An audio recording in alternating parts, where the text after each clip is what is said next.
Welcome to episode 5 of Tales of the Ultimate Sportsman. This episode has 10 short stories that we think you will enjoy.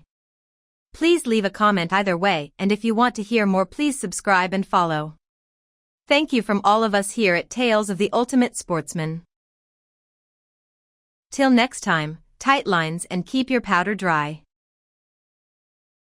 Drinking, Driving and Fishing by Jim Creeden. My brother Bill and I used to go lake trout fishing at Hall's Lake in the Haliburton area of Ontario. He had a homemade plywood boat about 10 feet with a 2.5 Viking outboard on it. During one of our trips we had just finished trolling around a rocky point which was bringing us back towards the road, when we heard this god-awful screeching and a big splash. We turned to look towards the highway and couldn't believe our eyes. A car had plunged into the lake, managing to miss the huge rocks lining the road. It had come to rest about 40 feet from shore. This car was really traveling when it left the road. We hurried over to the car which was slowly going under. The driver had managed to crawl out onto the roof by the time we got to him. He was okay and all he could say was, "Do you think you can pull my car to shore with your boat?" Well, I thought I had heard everything until then. We got him into the boat and tried to keep a straight face as we dropped him on the spot where he had launched. He was no worse for wear and apparently had dozed off while on his way home for the weekend. As we continued our trolling we could see the rear bumper of his car protruding out of the water. As silly as this may sound, it is one of my most memorable fishing trips. Getting in Good with the Father-in-Law by Julie Predmore. Wichita, Kansas. This story is practically a legend in my family. As a young man, my father married into a hunting and fishing family. Eager to impress his new father-in-law, he took up the sport of quail hunting and began hunting with his father-in-law nearly every weekend. They had only been out hunting a few times when disaster struck. The dogs locked up on a covey of birds. The two men kicked up the birds and brought down a couple off the covey rise. Then they used the dogs to hunt down some single birds that had scattered throughout the field. My grandfather's best bird dog, Sally, locked up on a bird. Eagerly, the men rushed over. My grandfather was feeling generous and offered to flush the bird, giving my dad the first shot. My grandfather had barely taken a step in that direction when the bird took off in flight. At the exact same moment my dad raised his gun and fired. The bird dog jumped into the air after the bird. My parents had only been married a few months, and my father had shot his father-in-law's best bird dog. Miraculously, the dog survived and only suffered some hearing loss, but my father's ego was much tougher to repair. They have been hunting buddies for many years now, but my grandfather still brings it up once in a while, just to keep my father humble. Now I am married, and my new husband hasn't hunted much. When he goes out hunting with my father and grandfather, I always ask him, just don't aim anywhere near the dogs. Going Stag by Graham Peters. Rostherm, Saskatchewan. As hunters and fishermen, we all know someone who doesn't mind expanding the truth somewhat. The kind of person who would go to just about any length to top you. This story is about one man who did that and a fair bit more. My father, brother and me were into our third day of whitetail hunting. The hunt was definitely not going as planned and, as a result, the usual bragging and bantering was reaching new heights. We all made statements that, given the way the hunt was going, would probably, and were, proved false. It was about an hour before closing time and my brother and I were driving down an old logging trail, on our way to pick up our father. We met up with two hunters from British Columbia who were driving out of the same area. They were having the same kind of luck that we were, and, as misery loves company, we had lots in common. The pair from BC told us about another hunter they had met up with a few hours back. This unknown hunter had informed them that he had observed a beautiful 5-point buck earlier that day but didn't shoot because he didn't feel up to dragging it out of the bush. Of course, the two from BC were polite to the older storyteller, but informed my brother and me that they thought this guy was definitely full of it. They did verify, however, that this same storyteller did have a deer in the back of his truck. They had a funny look on their faces as they said this, which made me curious. I asked the pair whether it was a buck or doe. Their answer was, "We're not sure." Between gales of laughter I was given the sordid story. After this guy had told them about the 5-pointer that he had let go, he mentioned that he had gotten a deer a while later and, although it was smaller, he was happy with it. The guys wanted to see it but were met with some opposition to their request.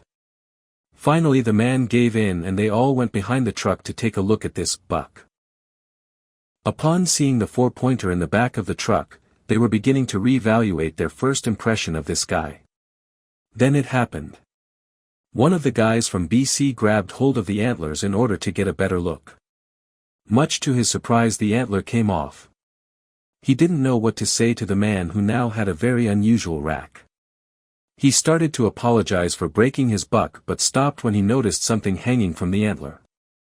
It was a long length of string. A closer look revealed that the other side of the rack was also tied on. An even closer examination revealed that this buck with the tied-on antlers was actually a doe. The pair, thinking that this surely must violate some hunting law, quickly left the man while he attempted to tie the rack back on the doe's head.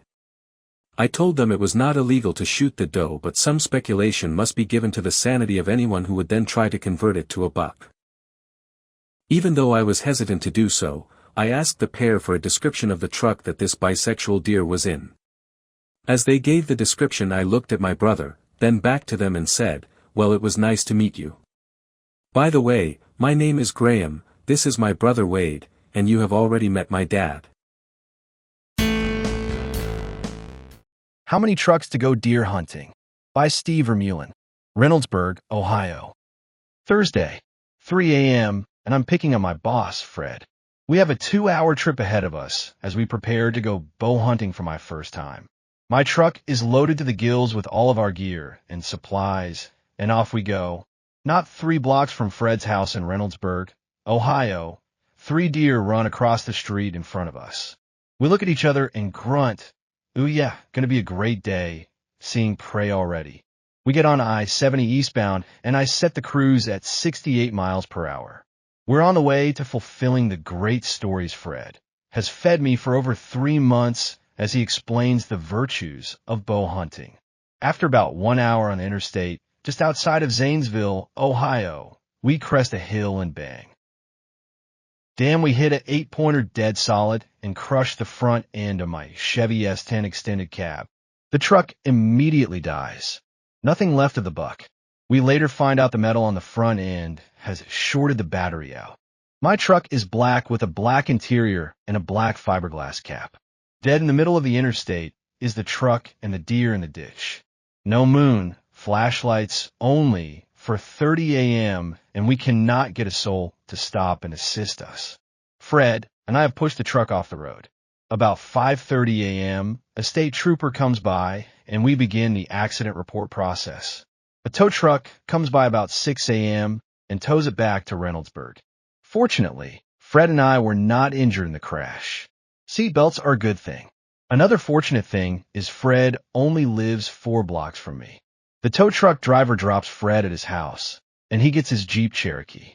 After resolving the issues with the insurance company for my accident, it's about 8:30 a.m., and we unload all the equipment and supplies from my truck and load into Fred's. We're going hunting.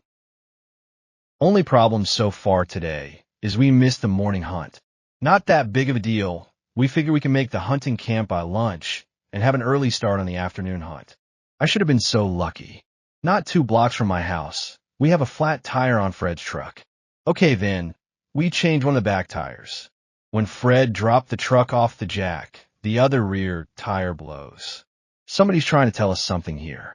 Oh well, we wobble 3 blocks up to the gas station, and Fred buys 2 new tires for the rear of his Jeep, and we are finally back on the road. It is now 10:30 a.m., and I am still very excited. I think that nothing else can stop us now. I'm going bow hunting. My several $100 investments in equipment will now pay off. How I wish. The 2-hour drive to our deer camp was mostly uneventful compared to earlier happenings. We were about 1 mile from the camp on a gravel road in southeastern Ohio that was mostly 2 lanes, but had areas that were only 1 lane. As we rounded a blind curve, a young kid, around 18 years old, was flat out getting it down the road in a Ford Ranger, and we collided head-on. Both trucks were totally demolished, and thank God all three of us walked away. Thanks again for seatbelts. Fred had a small lump on his forehead, and the other driver had a bump on his forearm, but that was the extent of all injuries. I was spared any bumps or bruises. Well, now what to do? We are 128 miles from home and without transportation. I called my wife Melody and asked her to borrow another friend's Nissan pickup to rescue us on Sunday.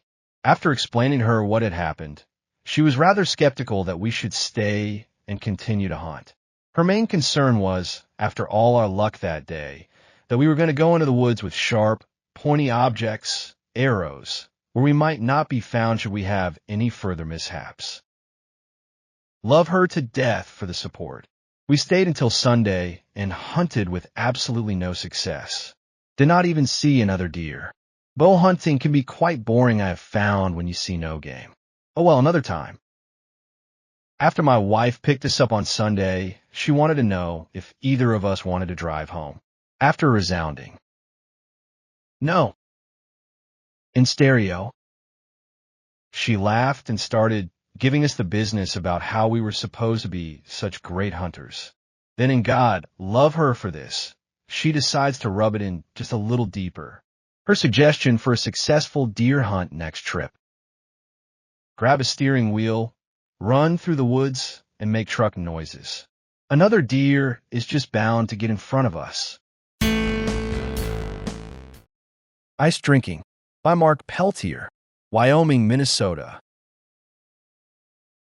I work for a large company in Minnesota, and part of my job is to entertain visitors from around the world. One of the things I like to do the most is take them ice fishing. Most people, if they're not from the Midwest, have never done this before, and it's an experience they'll never forget. On one occasion, I had a visitor from Japan, and we took him to Mille Lacs Lake. When we got there, it was snowing so badly that we had to wait in the bar about 4 hours before they would let us on the lake. Needless to say, after 4 hours of waiting and drinking, we were ready for a good time. We put in a full day of fishing and, of course, a little more drinking. Our visitor caught a few fish and had a good time. The surprise came the next Monday when he was ready to go back to Japan. He was asked to say a few words at a meeting we were in, about 120 people, about his experiences while he was here. After he talked about what he learned on the job, he ended the talk with, "I would also like to thank Mark and Randy for bringing me ice drinking over the weekend." After the group quit laughing, our technical director asked him what he had to drink. He replied in a Japanese accent, "Beer, Bloody Marys, and something that tastes like toothpaste," he explained. "Schnapps." After another round of laughs, Randy and myself slowly got up and left the meeting. I smile every time I think of him back in Japan, telling his friends his fishing story. In Between by Alamonsrud, Badger, Minnesota. This story is from Alamonsrud. He's writing about his friend Joe and his last bear hunting trip in Canada. Joe was sitting in his stand while 2 bear cubs came into his bait. The cubs were too small to shoot with his bow, and they were chewing on all the bait that he had put out. He broke some small sticks off the tree he was in and started to throw them at the cubs to try to get them away from the bait. All of a sudden, he heard a big growl, and both cubs climbed the nearest tree. This happened to be the tree that he was in. The cubs climbed right past him, stopping just above him. When he looked back down from his stand, all he could see was a big black blur charging up the tree towards him. The next thing he remembered, he awoke and was on the ground. He had a big knot on his head and some deep teeth marks on his shoulder. He thought that was a good thing that he didn't have his safety strap on. If he had, he would have been hanging from the tree and the bear would have probably eaten him alive. He thinks that the bear probably dragged him a little ways from the tree while he was knocked out. That would account for the teeth marks on Joe's shoulder. Joe told Alan he will never go bear hunting again.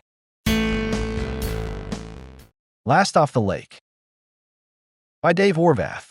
Alberta, Canada. As all outdoorsmen know, it takes a lifetime to learn about Mother Nature's ways and things not to do to enjoy her bounty.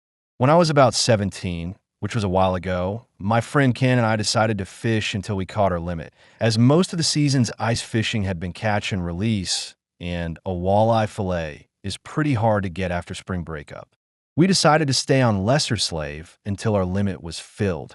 Total darkness was only minutes away as Ken pulled the last walleye in and we began to clean our catch. We had heard that the veteran walleye fishermen had left without their limit before the sun was gone. Scared of the dark weren't they? We just laughed. This was the last day for ice fishing, as the incredibly hot wind had melted the last 1½ feet of snow off the ice in the 5 hours we had been fishing. Every fishing hole on the lake was sucking in water, and it sounded like 100 toilet bowls being flushed at the same time. There were no holes, huge bodies of water collected with no place to go, putting tons of weight on the ice. We couldn't see the shoreline or any lights on shore as we headed back home. All the trails had flooded and were impossible to see, but with chains and the 6-inch lift on the old 4x4, we figured we would make it back to shore with no trouble. Unfortunately, after driving around for 20 minutes, we could still not find a shore. Lesser is a massive lake, and we couldn't figure out where we were. Suddenly, Ken let out a blood-curdling yell, and the headlights went underwater. Water started gushing in the door seals. I grabbed reverse, nailed the throttle, and shot out of there like a scared rabbit.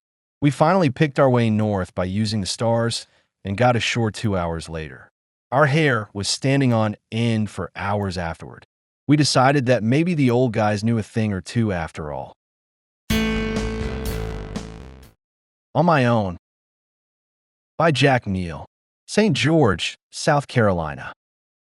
Since my first time hunting with my dad, I had always wanted a gun of my own, but there was always some reason why I couldn't have one. He used to tell me that I was too little and that I was too young. Finally, on my 12th birthday, I got my gun. It was a beautiful 20-gauge Browning BPS. I begged my dad to take me hunting that very day, but again, I got another excuse. I really don't know if on that very day I would have had the nerve to pull that trigger, but 2 weeks later I did. My dad refused to let me sit in my stand by myself, saying that I was still a little kid. So he decided to sit with me with his gun, too. It was my second time hunting, and I thought I was already an experienced hunter. After sitting in the stand for about 1 hour, we heard a deer coming out, grunting. Dad told me it sounded like a buck, so he told me to get ready to shoot. At this point, I felt like a warrior going into battle. I was nervous as that deer stepped out from the cover of the thick woods. I still was thinking that it was a doe. My dad glassed it with his binoculars and discovered that he was in fact a buck. As I pulled my gun up into shooting position, I became more and more nervous. I was glad my dad was there to share the excitement of this moment. Yet I wished that I had been doing it on my own. As the shot rang out, the deer was gone. I thought I had hit him, but I guess not. We searched hours into the night to no avail. He was never found. After a couple more weeks, my dad got tired of spending all of his quality hunting time in my stand with me shooting. He decided it was time for me to become an independent hunter, out on my own. My first time out on my own was a learning experience. As I recall, I didn't see anything, but I really didn't expect to. The mosquitoes were so bad that I spent the whole time spraying insect repellent all over and around my stand and me. Any deer with any sense would stay in deep cover with this mask of smell that I had created. Over the next couple hunts, I learned a lot more about nature and myself. The world began to come alive to me, and I finally saw what life was really about: hunting. I learned how to sit still, and I learned how to work the woods. I began to see more and more deer daily, yet I never saw any bucks. It was as if they were eluding me. Since my first time hunting, my dad had stood strong in his belief of following as the law says. He wouldn't let me shoot at does or at any animals that were uncertainly deer. After 3 years of hunting, I have now decided on not to shoot at does or immature bucks and to wait until I was damn sure of what it is I'm shooting at. After taking considerable amount of small bucks, I won't shoot at those anymore either. Finally, after a good 2 months of steady hunting, I got what I had been hunting for. I put out Keller's doe and heat gel in front of my stand and climbed up to sit out another 3 hours. I seldomly looked behind my stand since it was an impossible shot, but something made me look there this one time. As I turned for a quick glance, something caught my eye. There was a small planted pine swaying violently from side to side. After considering all possible scenarios, I decided that it had to be a buck. I figured that he must be going for my doe in heat gel, so I turned left-handed over my shoulder to prepare for the kill. He did just as I had imagined him doing, and walked right into my sights. This time by myself, I had no one to share the adrenaline rush with. I knew my dad would hear my shot and come running, but I first had to make the shot. I steadied myself, calmed my nerves, and clicked off my safety. As I squeezed the trigger, my arm pulled away and I pulled my shot good foot. He hit the ground and immediately jumped and ran off. I knew that there was no way that I had missed, him being just 10 yards away. So I started searching for him. My dad soon joined me in the hunt, but again, to no avail. We considered going and asking the local dog club for some assistance, but Dad quickly reconsidered. He wanted no ties with them. The next morning we returned. Dad was going to just give up, but I wouldn't let him. At that point, I still thought that he was a monster buck. I climbed up into my stand as Dad insisted, and told him the direction in which the deer had ran. He found a major blood trail right there and began walking it. Not 15 seconds after he had started, he had already stopped and started calling for me to come quick. There, laying before me, was at the time the biggest buck that I had ever seen. A nice, not yet mature, 8-point buck. The day had finally come. I was independent, capable of taking care of myself. Anything I wanted to do was within my grasp. There was no limit to my success. Nothing could stop me. I was finally out on my own. The Rookie Reloader by Scott Ross, Pueblo, Colorado. It was the second annual Ross and Sloan Deer and Elk Festival, and we were looking forward to a great trip. My twin brother Jeff, Pete Sloan, and I had made all the preparations and were ready for a great week. This was a special year because Jeff had taken up reloading and was pretty proud of himself. He loaded some rounds for me to sight in my rifle, and they actually shot real well. Needless to say, I used up all of these rounds, so Jeff loaded up another 20 for me and gave them to me the day before we left. We got to camp, set it up, and turn in early to be ready for opening morning. The next morning we decided to split up. I went with Pete in his Toyota truck, and Jeff took off for the other side of the mountain. When Pete and I got to the jump-off point, we hopped out of the truck and started loading the rifles. This is where the trouble really started. When I tried to cycle around into the chamber, I couldn't get the bolt seat closed. I figured that Jeff had left one a little long. The next one was the same, and the next. I was starting to panic because Pete shot a different caliber than me, so I couldn't borrow any rounds from him. Pete watched as I was fighting with my bolt and told me to lay the rifle across the seat so we could look at it under the dome light. When I laid the rifle down, I cycled the bolt to try to jack another round in the chamber and didn't notice that the round was still in the chamber. When I jacked the next one in, the point of the bullet hit the primer of the one in the chamber and lit it off. The recoil came back and caught me right in the jewels and dropped me like a dirty shirt. The bullet went through the seat and made a great big mushrooming exit hole out the door. Pete was laughing so hard he fell down. He then made me get a hammer and try to pound out the mushroom so it wouldn't be so obvious. When I got done with hammering the hole, I took his truck 60 miles back to town and woke Jeff father-in-law so I could use his reloader and seat the bullets in a little farther. I then blazed back up to camp and decided to hunt around camp. Sure enough, I walked up on a big 4-point muley and had him dead to rights. I pulled up on him, but when I squeezed the trigger, nothing happened. The deer took off into the black timber, and that was that. I looked at the round, and there was no primer in it. I couldn't believe that my own twin brother could derail my opening day so bad. I never did get my deer that year. The Worst Trip by Hedin, Wyoming, Minnesota. I woke up to my wife giving me a rib shot with her elbow, and the alarm clock was screaming. It was 3 o'clock in the morning, and I knew I had to wake up. Rick and Bob would be over soon. We were going ice fishing up around Brainerd, Minnesota, and we wanted to get an early start. The temperature was 10 below zero, and it was the third weekend in January. No one talked much on the 4-hour drive. We all knew how much work was in store for us once we got there. First was the drive, dodging deer and trying to stay out of the ditch with all the icy roads. Second, when we got off the highway, we had to go about 6 miles on a logging road with at least a foot of new snow on it. After checking out every trail, we finally found the right one. We unloaded the snowmobile and loaded up the sled, then started down another 3-mile trail. Everything was going great until we could see the lake. Then we started getting stuck with the snowmobile pulling the sled, and as soon as we freed ourselves, we'd go another 10 feet and get stuck again.